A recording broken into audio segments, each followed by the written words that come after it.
The distress beacon screamed through Lieutenant Sarah Hayes's helmet with the kind of urgency that meant someone was dying right now. Not in 5 minutes, not when convenient.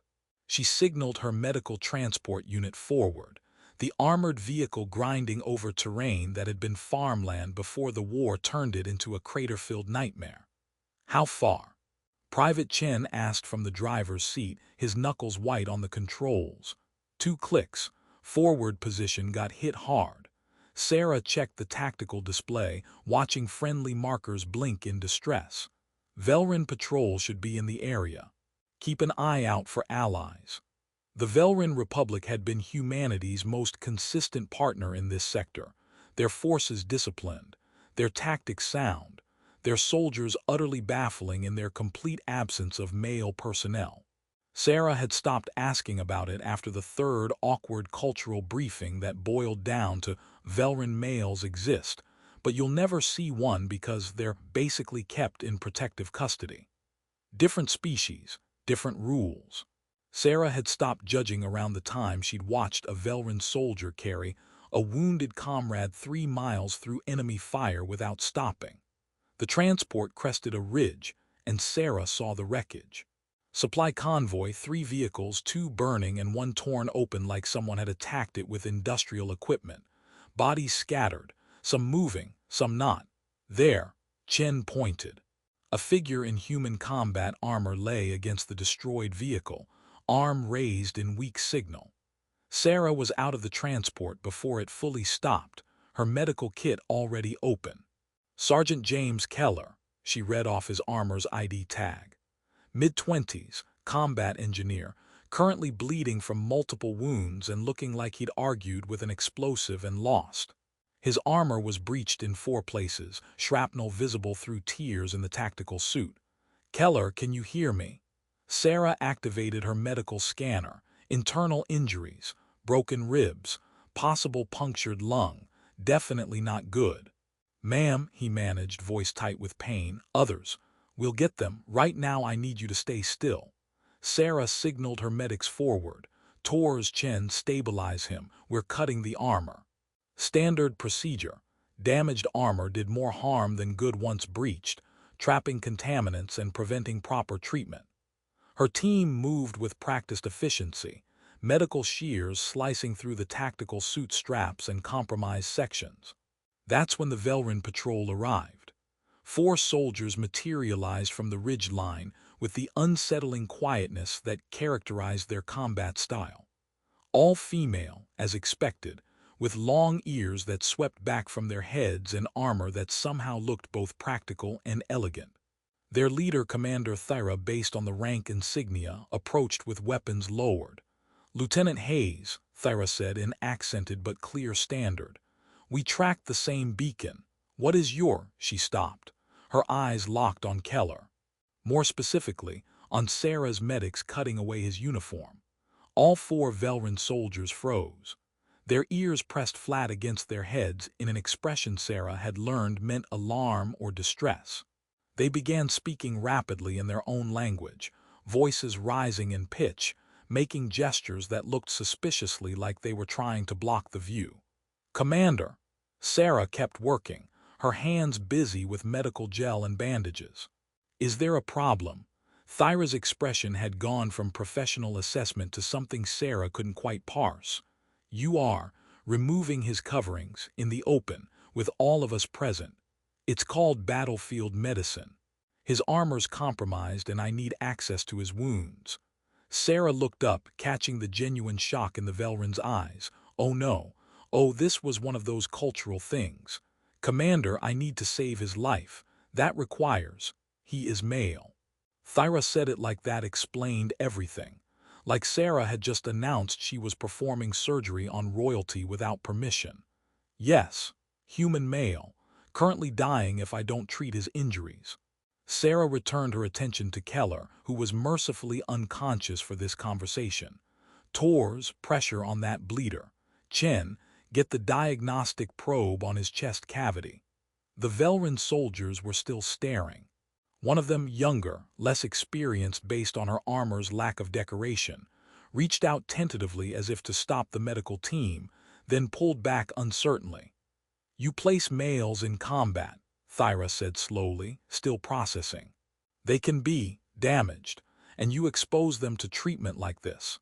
"We place everyone in combat who's trained and capable," Sarah corrected, her patience wearing thin as Keller's vitals remained concerning. "And when anyone, male, female, doesn't matter, gets injured, we treat them immediately using whatever methods keep them alive. That's how humans do medicine." Thyra looked at her soldiers, then back at Sarah, her ears tilting in what the cultural briefings had described as profound confusion combined with cultural alarm. "But he is, you can see. I can see he's bleeding internally and needs immediate intervention or he'll be dead in 20 minutes. Sarah activated the medical transport stretcher unit. "If Velrin medical protocols are different, that's fine. But right now I'm following human ones because he's my soldier and I'm keeping him alive." One of the medics had cut away more of Keller's uniform, exposing the shrapnel wounds across his torso. The Velrin soldier who'd reached out earlier made a sound that Sarah's translator rendered as something between shock and distress.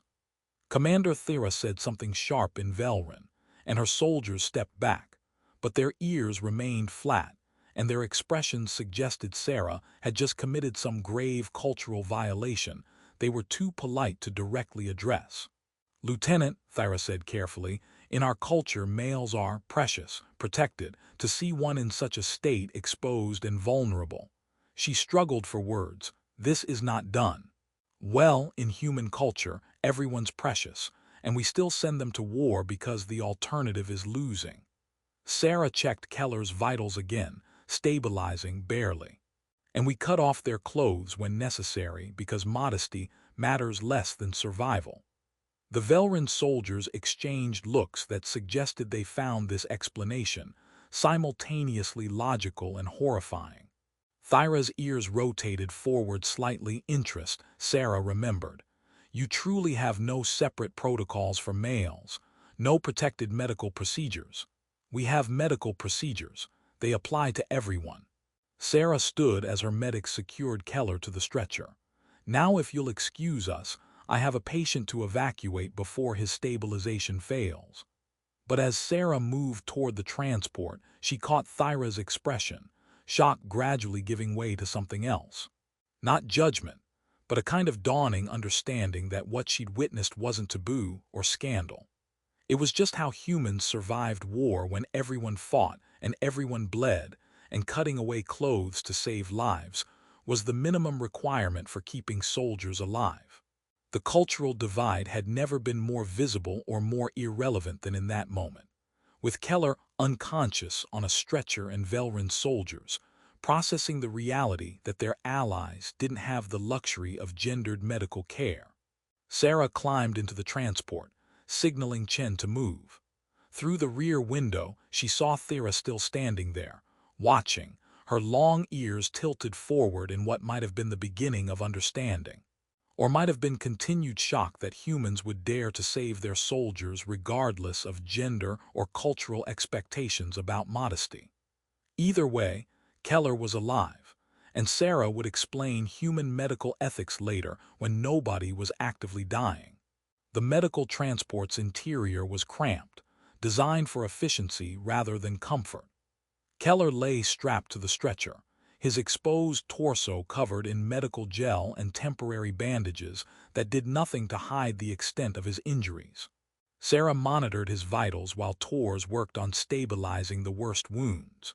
Through the transport's small rear window, she could see the Velrin patrol following on foot, matching their pace with unsettling ease. Commander Thyra kept glancing at the transport, her expression still cycling through emotions Sarah couldn't fully read. "Lieutenant," Chen called from the driver's seat, "the Velrin commander is requesting to speak with you, says it's important." Sarah sighed. "Tell her I'm busy keeping a patient alive." "She's very insistent." Of course she was. Sarah secured Keller's bandages and moved to the transport's comm system. Thyra's face appeared on the small screen, her long ears tilted in that mixture of concern and confusion. "Lieutenant Hayes, I must understand, is this treatment standard for all your wounded? Yes, Commander, it's called trauma medicine. We remove damaged clothing and armor to access injuries. It's not complicated. Sarah kept one eye on Keller's vitals. But he is male. Thyra said it again, like Sarah had somehow missed this obvious fact. In our society, such exposure would be deeply inappropriate. Males are kept separate, protected. To see one in such a state, she searched for words. It violates fundamental cultural practices. Commander, I appreciate the cultural lesson, but humans don't have separate medical facilities for men and women in combat zones. When someone's bleeding out, we treat them. Period. Sarah watched Tor's work, her movements precise and professional. Gender doesn't determine if someone lives or dies. Training and speed of intervention do. Thyra was quiet for a moment. Your males, they truly serve in combat. Face danger like your females do. Yes, we have a saying, everyone bleeds the same color. Turns out that's pretty accurate. Sarah checked Keller's vitals again, still stable but barely. Humans fought wars for centuries about who gets to serve. We finally figured out that survival matters more than tradition. But how do you protect them? How do you ensure they are not harmed? Sarah almost laughed. We don't. That's the point. Nobody's safe in war. We train everyone as well as we can and hope they survive. Sometimes they do, sometimes they don't. She gestured at Keller. Sergeant Keller was unlucky today. But he's alive because my medics know their job and don't waste time worrying about cultural taboos. Through the screen, she saw one of Thyra's soldiers approach and speak urgently in Velrin. Thyra listened, her ears rotating in agitation, then responded sharply. The soldier retreated, looking troubled. What was that about? Sarah asked. Specialist Rin is young. She has never seen a male before today. Thyra's voice was careful. She is disturbed by the violence done to him. She asks if human males are somehow more durable, more resistant to harm, to willingly face such danger. Sarah looked at Keller, unconscious, wounded, his breathing assisted by medical equipment. Does he look durable to you? No, Thyra admitted quietly. He looks fragile, damaged, in need of protection we are not providing. Nobody's providing protection, Commander. That's what combat means. You fight, you might die, you hope your medics are fast enough if you get hurt. Sarah softened her tone slightly. I understand this is strange for your people. But humans can't afford to keep half our population in protective custody. We need everyone who can fight, even knowing they might be like this. Thyra gestured at the screen, presumably indicating Keller's condition. Especially knowing that. Sarah moved back to her patient as his vitals fluctuated. Tors, adjust that pressure bandage. He's bleeding through. The medic complied, his movements practiced and unconcerned with Keller's gender or the fact that multiple aliens were having a cultural crisis about human medical procedures. To Tors, Keller was just another wounded soldier requiring immediate care. Thyra's voice came through the comm again. May my soldiers and I accompany you to your medical facility. I believe we need to understand this better. Sarah considered refusing. The last thing she needed was Velrin soldiers having cultural breakdowns in her medical bay. But something in Thyra's tone suggested this was about more than shock. It was genuine need to comprehend how their human allies functioned. Fine, but stay out of the way and don't interfere with treatment. Sarah killed the comm and returned to monitoring Keller. Chen spoke up from the driver's seat. Lieutenant, is it just me or are the Velrin having a collective freakout about basic medical care? They've never seen a male in combat, never seen one wounded, definitely never seen one getting battlefield medicine. Sarah checked the diagnostic readout. To them, what we're doing probably looks scandalous. That's insane. He's injured, we're helping. What's scandalous about that? Cultural context, Chen. Their males are rare and protected. Seeing one exposed and vulnerable breaks every social norm they have. Sarah glanced at Tors. How's he doing? Stable for now, but he needs proper surgical intervention soon or these internal injuries will get worse. Tors adjusted another bandage. Think the Velryn will be okay watching that too. Not my problem if they're not. But Sarah knew it would become her problem if cultural misunderstanding caused friction with their primary allies in the sector. Through the rear window, she saw the Velryn patrol maintaining their pace, Commander Thyra's expression now showing less shock and more intense focus, like someone trying to solve a complex problem. Keller stirred slightly, his eyes flickering open. "Ma'am," his voice was weak, confused. "What happened?" "You got hit, Sergeant. Multiple wounds. We're getting you to medical." Sarah moved closer.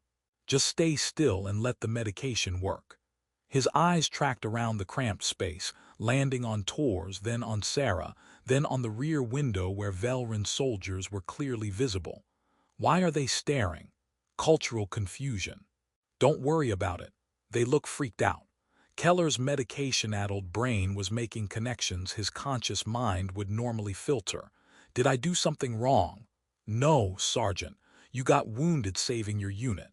The Velryn are just processing that humans do war differently than they do. Sarah checked his vitals again. "Now stop talking and conserve your energy." But Keller was already fading back into medicated unconsciousness, which was probably for the best. Sarah didn't need him asking uncomfortable questions about why their allies treated basic medical care like witnessing a scandal. The transport rolled on toward the forward medical facility, carrying one injured human soldier, and the weight of cultural misunderstanding that neither side had been properly prepared for. Behind them, the Velryn patrol followed, and Sarah knew that the real challenge would come when they reached the facility and Thyra's soldiers witnessed the full scope of human trauma medicine. But Keller would be alive to complain about it, which was all that mattered. Everything else was just cultural education happening in the worst possible circumstances. The forward medical facility was controlled chaos, the usual state when casualties arrived. Sarah's team transferred Keller to a proper surgical bay, while Velryn soldiers stood awkwardly near the entrance, their long ears rotating constantly as they processed the organized mayhem of human military medicine. "Prep for surgery," Sarah told the surgical team. "Multiple penetrating wounds, possible internal bleeding, broken ribs we need to stabilize." The surgical team moved with practiced efficiency, cutting away the remaining scraps of Keller's uniform and armor, exposing his injuries fully under harsh lights that made every wound visible in clinical detail. Sarah heard a small sound from near the entrance, Specialist Rin, the young Velryn soldier, making what her translator rendered as distressed acknowledgement.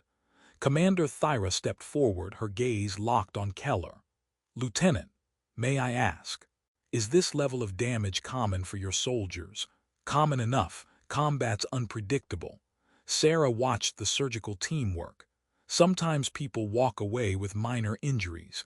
Sometimes they don't walk away at all. Keller got lucky. "This is lucky." Thyra's ears pressed flat again. "He's alive. That's the definition of lucky in our line of work." Sarah moved closer to the Velryn commander, keeping her voice low. "I know this is difficult for your people to see, but this is reality.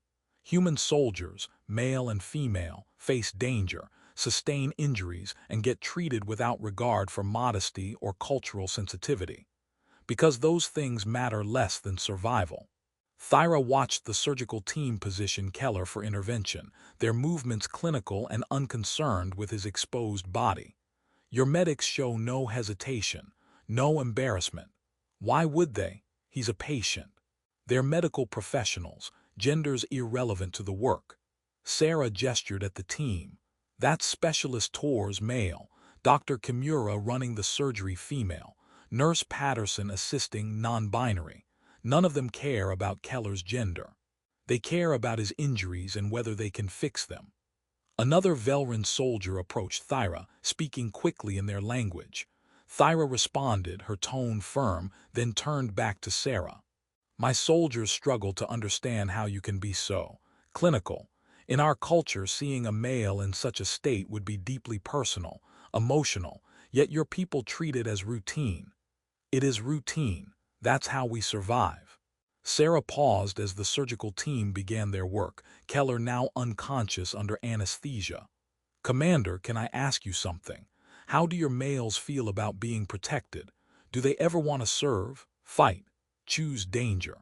Thyra's expression shifted, discomfort, maybe uncertainty.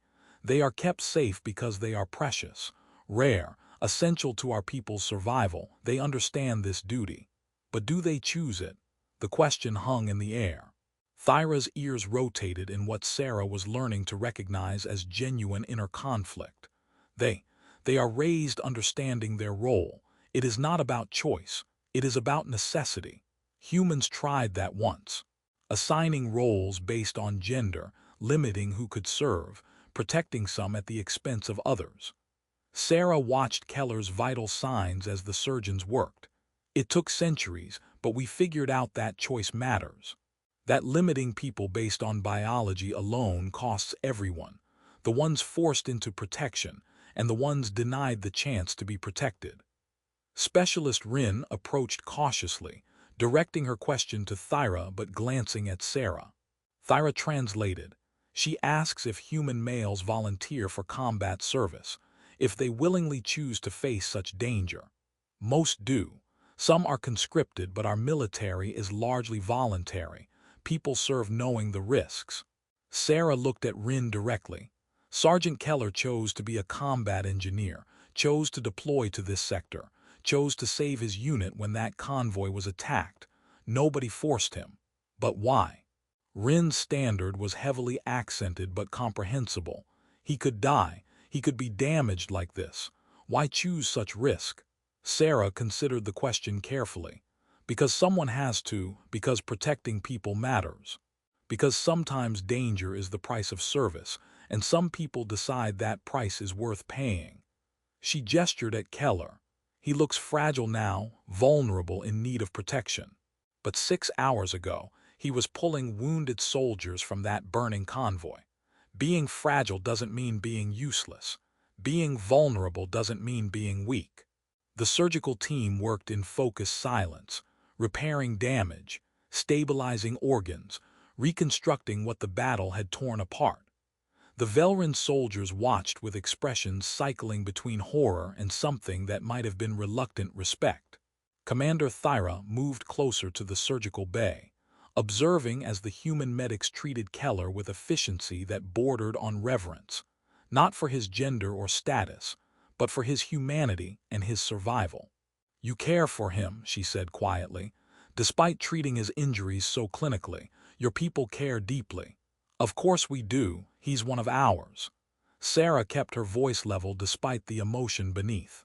"Clinical doesn't mean cold, Commander. It means effective. We save our feelings for after the surgery when we know if he'll make it. And if he does not make it, then we mourn, we report. We move forward because war doesn't stop for grief." Sarah met Thyra's eyes. "That's the real difference between our species, I think. We accept that everyone, regardless of gender, might die. You prevent some from ever facing that risk. I'm not saying our way is better, just that it's necessary for us." Thyra was quiet for a long moment, watching the surgery proceed. Then she straightened, her posture shifting into something formal. She raised her hand in the Velrin salute, palm forward, fingers spread, a gesture Sarah knew was reserved for honoring fallen warriors. "Your soldier shows courage," Thyra said, "as do your healers. As do all your people who face war knowing they are as fragile as anyone, yet fight regardless." Her ears tilted forward in what Sarah recognized as respect. "I understand now why humans are formidable allies. You are all warriors, even when you should not have to be." Sarah returned the salute human style. "Thank you, Commander, and thank you for not interfering when we were treating him." "I was tempted," Thyra admitted. "Everything in our culture says males should be protected, shielded from such exposure and vulnerability. But I watched your medic save his life with methods that violated every Velrin custom regarding male dignity." She paused. "And I realized that survival matters more than custom. That perhaps We protect our males at the cost of respecting their potential courage. It was the most profound statement Sarah had heard from a Velran soldier. She watched the surgical team finish their primary work, Keller's vitals strengthening, his chances improving with each repair. "He'll live," Dr. Kimura announced, stepping back from the table. "Multiple surgeries ahead, long recovery, but he'll live." The relief that flooded through Sarah was familiar and still overwhelming. Another soldier saved. Another life preserved despite war's best efforts to take it. The Velran soldiers exchanged looks, their ears tilting in various expressions that Sarah couldn't fully parse but which suggested collective processing of what they'd witnessed. Specialist Rin approached again, asking something softly in Velran. Thyra translated. She asks if she may, if it would be permitted to visit him during his recovery, to understand better how humans process such injury and trauma. "That's up to Sergeant Keller when he wakes up," Sarah said. "But I doubt he'd object. He's friendly enough when not unconscious and bleeding." The Velran commander nodded slowly. "We will request permission. Perhaps there is much our peoples can learn from each other, about courage, about vulnerability, about the choices we make regarding who faces danger and who does not."